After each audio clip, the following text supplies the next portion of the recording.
If you've been following the leaks, you probably already know that things have changed once again, and today we're going to break down everything we know about the upcoming characters from version 5.4 all the way to 5.7. There's some great news, some frustrating delays, and of course the long-awaited confirmation of Skirk's release. Starting with 5.4, and well, it's disappointing news for Genshin fans. She's not coming in this patch. This means her delay continues and we still don't have an official confirmation of when she'll actually appear. Well, it's not completely unexpected given how long she's been rumored without solid info. It's still frustrating for those who have been waiting for her since not long's reveal.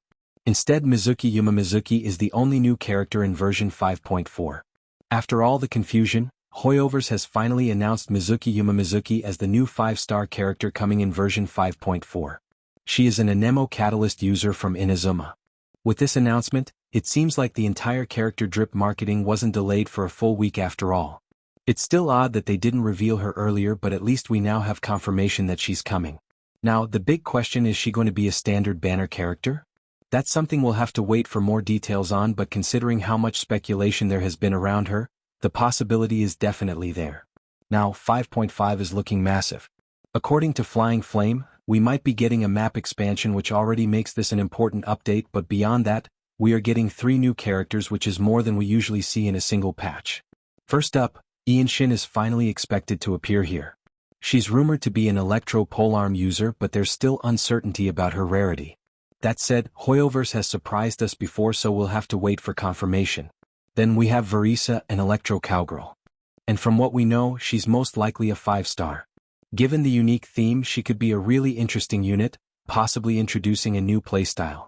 And lastly, there's Ifa, who is expected to be a 4-star character. There isn't too much info about his kit yet.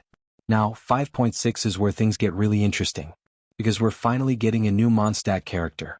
According to Flying Flame, this patch will introduce 2 new characters. The first is a Fontaine girl who has been confirmed as a 5-star, but the real surprise is Dahlia, a long-rumored Mondstadt character who has been mentioned in the game's lore before. Based on recent trends, I guess he'll be a 4-star.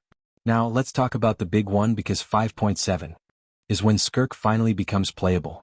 According to both Flying Flame and Full Stop Chain, Skirk will be a 5-star cryo DPS. Hoyoverse has been saving her for this long. You can bet she'll be one of the strongest cryo units in the game. Considering her importance to the lore, I wouldn't be surprised if she comes with a completely unique mechanic similar to Arlecchino's Bond of Life system.